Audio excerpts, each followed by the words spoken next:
મિત્રો સ્વાગત છે તમારું અમારી ચેનલ ગોગાની વાતોમાં। મિત્રો શિવરાત્રીના પહેલા શિવ મંદિરમાંથી શિવલિંગ પરથી ચૂપચાપ ઉપાડી લાવજો આ એક ખાસ વસ્તુ। ભોલેનાથ તમારા પરિવાર પર સુખ સમૃદ્ધિની વર્ષા થશે। મિત્રો જો તમે 15 ફેબ્રુઆરી રવિવારે અથવા તો મહાશિવરાત્રી આવતા સુધીમાં શિવલિંગ પરથી આ એક ગુપ્ત વસ્તુ લાવશો તો તમારી જે પણ કોઈ દરેક મનોકામના હશે તે પૂર્ણ થશે। તમારા ઘરમાં એટલા પૈસા આવશે કે તમે ગણતા થાકી જશો। મિત્રો તમારે મહાશિવરાત્રી પહેલા અથવા મહાશિવરાત્રીના દિવસે આ ઉપાય અવશ્ય કરવો જોઈએ, કારણ કે મહાશિવરાત્રીના દિવસે આ ઉપાય કરવા માટે છેલ્લો દિવસ છે અને જો તમે આ દિવસે ચૂકી જશો તો ફરી એક વર્ષ પછી આ મહાશિવરાત્રીનો શુભ સમય પાછો આવશે। જો આ ઉપાય કરી લેશો તો ભગવાન ભોલેનાથના આશીર્વાદથી તમે જીવનમાં ખૂબ જ પ્રગતિ કરશો। મિત્રો હિન્દુ ધર્મમાં મહા મહિનાને ખૂબ જ શુભ અને પવિત્ર માનવામાં આવે છે, સાથે જ આ મહિનાને ઘણું મહત્વ આપવામાં આવે છે। આ મહિનામાં ભક્તો સાચા મનથી ભગવાન શિવની પૂજા કરે છે, વિધિ વિધાનથી મહાદેવની પૂજા આરાધના કરે છે। આ મહિનામાં સોમવારનું મહત્વ શિવ ભક્તો માટે માત્ર પાણીના લોટાથી શિવલિંગ પર જળ ચડાવવાથી મનોકામના પૂર્ણ થઈ જાય છે।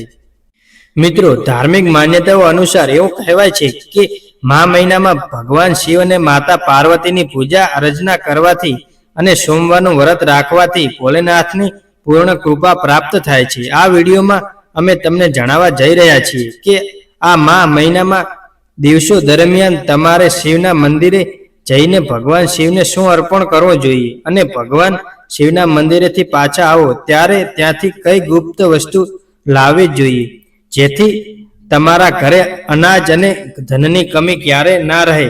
મિત્રો તમારા જીવનમાં ગમે તેટલી મોટી સમસ્યા હોય, તમને કોઈ પણ બાબતથી દુઃખ હોય, ચારે બાજુથી તમને માત્ર દુઃખ જ મળી રહ્યું હોય, ગમે તેવી મુશ્કેલીઓ આ ઉપાયથી દૂર થશે। મિત્રો આ અમે જે ઉપાય બતાવવા જઈ રહ્યા છીએ તે તમારે મંદિરમાં જઈને જ કરવાનો છે, એટલે કે જ્યાં શિવલિંગ હોય છે ત્યાં જવાનું છે। મિત્રો તે ઉપાય જાણીને મિત્રો ભગવાન ભોલેનાથને બીલીપત્ર પછી બીજું સૌથી પ્રિય પાંદડું ભાંગનું છે। ભાંગના પાંદડાને અથવા ભાંગનું શરબત બનાવીને ભોલેનાથને ચડાવવાથી શિવજી પ્રસન્ન થાય છે। તેનું કારણ છે કે ભાંગ એક ઔષધિક છે। કહેવામાં આવે છે કે જ્યારે શિવજીએ વિષપાન કર્યું હતું ત્યારે ઝેરનો ઉપચાર કરવા માટે ભાંગના પાંદડાનો ઉપયોગ કરવામાં આવ્યો હતો। મિત્રો હવે તમારે 3 પાનવાળા બીલીપત્ર લઈને જવાનું છે। બીલીપત્ર ખૂબ જ શુભ માનવામાં આવે છે। બીલીપત્ર ચડાવવાથી અનેક ગણું ફળ મળે છે। ઘણા લોકોના મનમાં પ્રશ્ન હોય છે કે તમને બીલીપત્ર મળતું નથી, તો મિત્રો તમે જે મંદિર જવાના છો ત્યાં શિવલિંગ પર કોઈ બીલીપત્ર ચડાવેલું હોય તો તે તમે લઈને ફરીથી તે ચડાવી શકો છો, પરંતુ મિત્રો એક વસ્તુનું ખાસ ધ્યાન રાખજો, બીલીપત્ર આખું હોવું જોઈએ, ક્યાંથી તૂટેલું કે ફાટેલું ન હોવું જોઈએ। બીલીપત્ર ભગવાન શિવને ખૂબ જ પ્રિય છે। બીલીપત્ર ચડાવવાથી ભક્તોની દરેક મનોકામના પૂર્ણ થાય છે। મિત્રો ઘણા લોકો મંદિરે જઈને ત્યાંથી જળનો લોટો ભરતા હોય છે, તો તમારે એવું નથી કરવાનું। ઘરેથી ખાલી લોટો લઈને મંદિરે નથી જવાનું, તમારે ઘરેથી જળનો લોટો ભરીને જવાનું છે। તો મિત્રો ઘરેથી લોટો ભરવાનું કારણ એ છે કે તમારી જે પણ ઘરની સમસ્યાઓ હશે તે ભગવાન સંભાળી લેશે। તો મિત્રો હવે તમે જે જળનો લોટો ભરીને જશો તેમાં તમારે 4 કે 5 ટીપા ગંગાજળ નાખવાનું છે। જેમ કે ગંગાજળ નાખ્યા વગર તમારી પૂજા પૂર્ણ નથી થવાની, એના વગર અધૂરી રહે છે। ગંગાજળ નાખશો તો તમારી દરેક ઈચ્છા પૂર્ણ થશે। મિત્રો ધતુરાના ફળ અને તેના પાન ઔષધિ તરીકે બહુ કામમાં આવે છે। શિવ પુરાણમાં જણાવવામાં આવ્યું છે કે શિવજીને ધતુરો બહુ પસંદ છે। શિવજીને ધતુરો અર્પિત કરવાથી શિવજી પોતાના ભક્તોની તમામ ઈચ્છાઓ પૂરી કરે છે। મિત્રો આકડાના ફૂલ અને પાન બંને ભગવાન શિવને બહુ જ પ્રિય છે। કહેવામાં આવે છે કે જે ભક્ત ભગવાન શિવને આકડાના પાન અને ફૂલ અર્પિત કરે છે, ભગવાન શિવ તેની માનસિક અને શારીરિક તમામ પ્રકારના કષ્ટો દૂર કરે છે। એટલું જ નહીં, કહેવામાં આવે છે કે જે શિવને આંકડો અર્પિત કરે છે, ભગવાન શિવ તેની ગરીબી દૂર કરે છે. મિત્રો, શિવરાત્રીના દિવસે શેરડીના રસથી શિવલિંગનો અભિષેક કરવો ખૂબ જ શુભ માનવામાં આવે છે. આથી ભોલેનાથ ઝડપથી પ્રસન્ન થાય છે અને તમામ મનોકામનાઓ પૂર્ણ કરે છે. અને શિવલિંગ પર કાચું દૂધ ચડાવવું એવું કહેવાય છે કે મહા મહિનામાં શિવલિંગ પર દૂધનો અભિષેક કરવાથી તમામ મનોકામનાઓ પૂર્ણ થાય છે. લોકોને શિવના શુભ આશીર્વાદ મળે છે. તેમજ સોમવારે શિવના શુભ આશીર્વાદ મળે છે. તેમજ સોમવારે દૂધનું દાન કરવામાં આવે તો કુંડળીમાં હાજર ચંદ્ર ગ્રહ બળવાન બને છે. મા માસમાં ભગવાન શિવને દૂધ ચડાવીને અભિષેક કરવાનું વિશેષ મહત્વ છે. ભગવાન શિવને દૂધનો અભિષેક કરવાથી તે પ્રસન્ન થાય છે અને ઈચ્છિત વરદાન આપે છે. મિત્રો, પુરાણોમાં ઉલ્લેખ છે કે પીપળા પર ત્રિવેદનો વાસ હોય છે. પીપળાના પાન પર ભગવાન શિવ બિરાજમાન હોય છે. જે ભક્તો શિવજીને પીપળાના પાન અર્પિત કરે છે, શિવજી તેમને શનિના પ્રભાવથી બચાવે છે. મિત્રો, ખાસ દુર્વા વિશે પુરાણોમાં જણાવવામાં આવ્યું છે કે તેમાં અમૃતનો વાસ હોય છે. ભગવાન શિવ અને તેમના પુત્ર ગણેશજીને દુર્વા બહુ પસંદ છે. ભગવાન શિવને દુર્વા અર્પિત કરવાથી અકાળ મૃત્યુનો ભય દૂર થાય છે. શિવજીને એક મુઠ્ઠી તુવેરની દાળ ચડાવવાથી સુખની પ્રાપ્તિ થાય છે. જીવનમાં સમૃદ્ધિ અને સ્પંદનાનો વાસ થાય છે. પીળી તુવેર દાળ ચડાવવાથી બુધ ગ્રહ પણ મજબૂત થાય છે. પીળી તુવેર દાળ ચડાવવાથી નોકરીમાં સફળતા મળે છે. મિત્રો, શિવલિંગ પર ઘઉં ચડાવવાથી સાંસારિક સુખ પ્રાપ્ત થાય છે અને માતા અન્નપૂર્ણાનો વાસ ઘરમાં બની રહે છે. તેના ઉપરાંત સંતાન સુખની પ્રાપ્તિ થાય છે. શિવલિંગ ઉપર ઘઉં ચડાવવાથી વિવાહની બાધા દૂર થાય છે. વિવાહિત દંપતીએ શિવલિંગ ઉપર ઘઉં જરૂર ચડાવવા જોઈએ. મિત્રો, શમીના પાન શિવલિંગ પર ચડાવવા પણ ખૂબ જ શુભ માનવામાં આવે છે. મિત્રો, શમીના પાનને શિવલિંગ પર ચડાવવાથી ભગવાન શિવ પ્રસન્ન થાય છે. એવું માનવામાં આવે છે કે શમીના છોડમાં શનિદેવનો વાસ હોય છે. તેથી શિવલિંગ પર શમીના પાન ચડાવવાથી ભગવાન શિવની સાથે શનિદેવની પણ કૃપા પ્રાપ્ત થાય છે. મિત્રો, શિવલિંગ પર કાળા તલ ચડાવવાથી લાભકારી માનવામાં આવે છે. કાળા તલ ચડાવવા લાભકારી ખૂબ જ છે. કાળા તલ ચડાવવાથી પિતૃદોષ શાંત થાય છે. કાળા તલ ચડાવવાથી પુત્રોના આશીર્વાદ મળે છે. ગ્રહોનો દુષ્પ્રભાવ પણ ઘરથી ખતમ થવા લાગે છે. મિત્રો, શિવલિંગ પર શિવની પ્રિય વસ્તુ અર્પણ કર્યા પછી ઓમ નમઃ શિવાય મંત્રનો 108 વાર જાપ કરવો ખૂબ જ શુભ માનવામાં આવે છે. આ શિવરાત્રીના દિવસે શિવ મંદિરમાં રુદ્રાક્ષ અર્પણ કરવાથી દાંપત્ય જીવન સુખી બને છે. મિત્રો, શિવલિંગ પર મગદાળ ચડાવવાથી નકારાત્મક ઉર્જા નષ્ટ થાય છે. કોઈ પણ કામમાં આવી રહેલી મુશ્કેલીઓ દૂર થવા લાગે છે. કોઈ પણ કામ સફળતાથી પૂર્ણ થાય છે. મિત્રો, શિવ પુરાણ અનુસાર શિવલિંગ પર કાળા મરી ચડાવવા ખૂબ જ શુભ છે. શિવલિંગ પર કાળા મરી ચડાવવાથી સુખ સમૃદ્ધિની પ્રાપ્તિ થાય છે. મિત્રો, આપણે અત્યાર સુધી જાણ્યું કે શિવલિંગ પર આ વસ્તુઓ ચડાવવાથી ધનની પ્રાપ્તિ થાય છે અને ઘરમાં સુખ સમૃદ્ધિ આવે છે. મિત્રો, તમે જે ભગવાન શિવને એક લોટો જળ અર્પણ કરવા લઈ ગયા હતા, તે શિવલિંગ પર અર્પણ કરીને જે જળ શિવલિંગ પરથી નીચે પડી રહ્યું છે, તે જળને તમારે લોટામાં ભરી લેવાનું છે.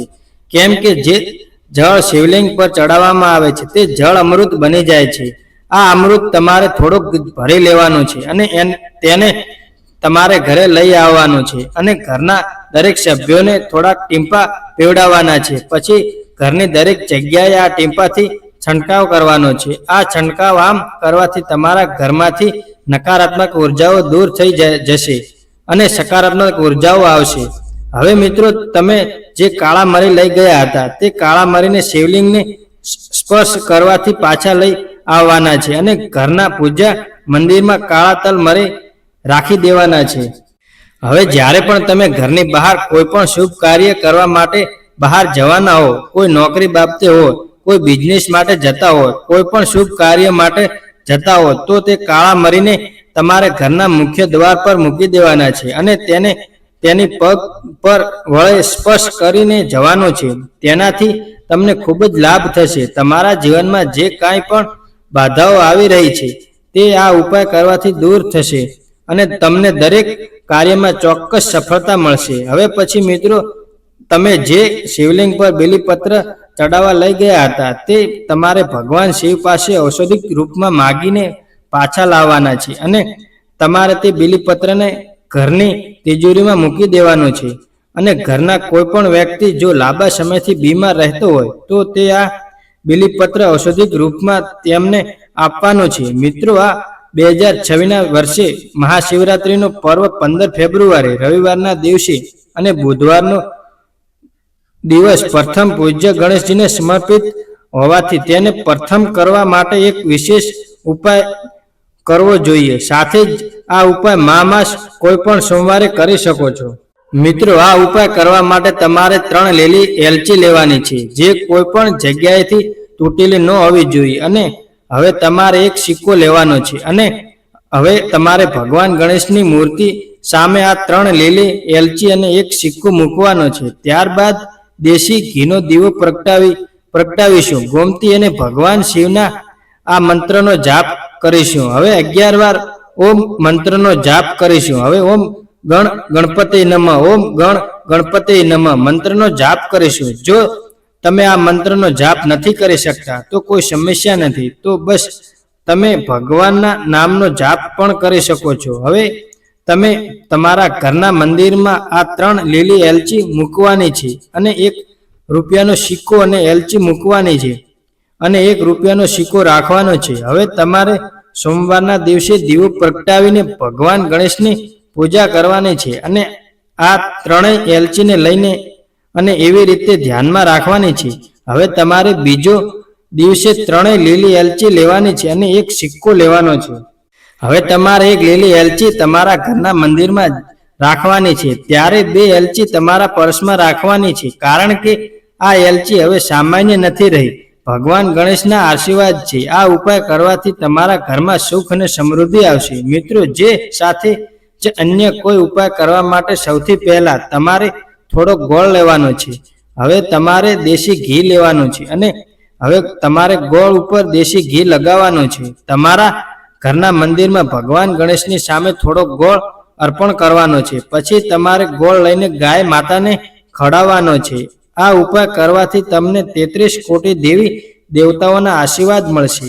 તમને માતા પિતા, તમને માતા લક્ષ્મીના આશીર્વાદ મળશે અને તમને ભગવાન ભોલાનાથના પણ આશીર્વાદ મળશે.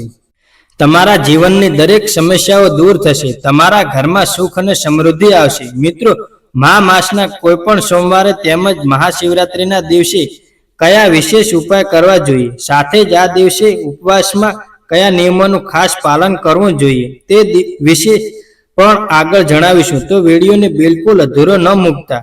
મિત્રો, આ માસ કોઈ પણ સોમવારે અથવા 15 ફેબ્રુઆરી રવિવારે મહાશિવરાત્રિના દિવસે પૂજાના આ સમય દરમિયાન તમારા હાથથી માટીનું શિવલિંગ બનાવો. આ પછી વિધિ પ્રમાણે તેની પૂજા કરો, જે બાદ શિવલિંગ પર દૂર્ઘ ચડાવો. એવું માનવામાં આવે છે કે આવું કરવાથી વૈવાહિક જીવન સુખ જળવાઈ રહે છે. આ માસના કોઈ પણ સોમવારથી મહાશિવરાત્રિના દિવસ સુધી 21 બિલ્વેના પાન પણ ચંદન વડે ઓમ નમઃ શિવાય આ લખીને ભગવાન શિવને અર્પણ કરો. એવું માનવામાં આવે છે કે આવું કરવાથી સુખ સમૃદ્ધિ જળવાઈ રહે છે. ધાર્મિક માન્યતાઓ અનુસાર પરણિત છોકરીઓ આખો મહિનો શિવ પાર્વતીની પૂજા કરવી જોઈએ. તેનાથી તમને તેમના ઈચ્છિત વરના આશીર્વાદ મેળવવા મદદ મળશે. મહાશિવરાત્રિના દિવસે પૂર્વ તરફ મુખ કરીને મસૂરની દાળ, એક નાનકડો શંખ અને 7 ગાય રાખો. ત્યારબાદ ઓમ ગણપતિ નમો નમઃ જાપ કરો. એવું માનવામાં આવે છે કે આવું કરવાથી બધી સમસ્યાઓ દૂર થઈ જાય છે. માસની શરૂઆતથી મહાશિવરાત્રિના દિવસ સુધી દરરોજ શિવજીની પૂજા કરો. એટલું જ નહીં, જલાશ અભિષેક કરતી વખતે ઘરમાં ગૌમૂત્રનો છંટકાવ કરવો. એવું માનવામાં આવે છે કે એ તમારી સમસ્યાઓ દૂર થઈ ગઈ. મિત્રો, હવે જાણીએ સોમવારના દિવસે ઉપરાંત મહાશિવરાત્રિના દિવસે કયા નિયમોનું ખાસ પાલન કરવું જોઈએ. મિત્રો, આ માસના કોઈ પણ સોમવારે તેમજ મહાશિવરાત્રિના દિવસે ઉપવાસ કરનારા બધા ભક્તોએ સૂર્યોદય પહેલા ઉઠીને પાણીમાં કાળા તલ ઉમેરીને સ્નાન કરવું જોઈએ. તમે તમારા પાણીમાં ગંગાજળ ઉમેરીને પણ સ્નાન કરી શકો છો. આ પછી સ્વચ્છ કપડાં પહેરો, પરંતુ આ દિવસે ભૂલથી પણ કાળા કપડાં ન પહેરો. મિત્રો, સોમવારે તેમજ મહાશિવરાત્રિના ઉપવાસ દરમિયાન આપણે કયા રંગના કપડાં પહેરવા જોઈએ? મિત્રો, આપણે એવા કપડાં પહેરવા જોઈએ જેનાથી આપણી પૂજા સફળ અને શુભ રહે. મિત્રો, સૌ પ્રથમ આ દિવસે સવારે વહેલા ઉઠીને ભગવાન શિવનું ધ્યાન કરો અને પૃથ્વી પર પ્રણામ કરો. આ દિવસે ભગવાન શિવની મૂર્તિ સ્થાપિત કરો. ત્યારબાદ પછી પંચામૃતનો અભિષેક કરો. ભગવાન શિવની મૂર્તિ કે શિવલિંગને સ્વચ્છ પાણીથી સ્નાન કરાવો. પૂજા પૂર્ણ કર્યા પછી ચંદનનું તિલક લગાવો. ભગવાન શિવની પૂજા કથાઓ જેમાં શિવ પુરાણ, શિવ ભજન, શિવ ચાલીસા સાથે જ ભગવાન શિવના દિવ્ય મંત્ર અને મહામંત્ર મહામૃત્યુંજય મંત્રનો ભક્તિ ભાવથી જાપ કરો. નિરાધિત વિધિઓ અનુસાર સંપૂર્ણ પૂજા પૂર્ણ થયા પછી ભગવાન શિવલિંગની સામે ઉપવાસ કરો. જ્યારે તમારી સવારની પૂજા પૂરી થઈ જાય ત્યારે જ તે સમયે તમારા હાથમાં પાણી આખા ચોખા લો અને ભગવાન શિવની સામે પ્રતિજ્ઞા લો કે તમે કયા પ્રકારનો ઉપવાસ કરશો. તમે ફળ વગર, પાણી વગરનો ઉપવાસ કરશો. જો તમે ઉપવાસ રાખો અથવા એકવાર ભોજન કરીને ઉપવાસ રાખો તો તમારે તે સમય તમારા ઉપવાસની પ્રજ્ઞા લેવી જોઈએ. જે લોકો ઉપવાસ કરે છે તેમણે મુખ્યત્વે સાત્વિક ઉપવાસનું પાલન કરવું જોઈએ. જે લોકો ઉપવાસ કરે છે તેમણે સાંજે શિવની પૂજા કરતા પહેલા અથવા મંદિરમાં જતા પહેલા સાંજે બીજી વખત સ્નાન કરવું જોઈએ. જો તમે સાંજે મંદિરમાં જાઓ છો અથવા બપોરે જાઓ છો તો એકવાર સ્નાન અવશ્ય કરી લેજો.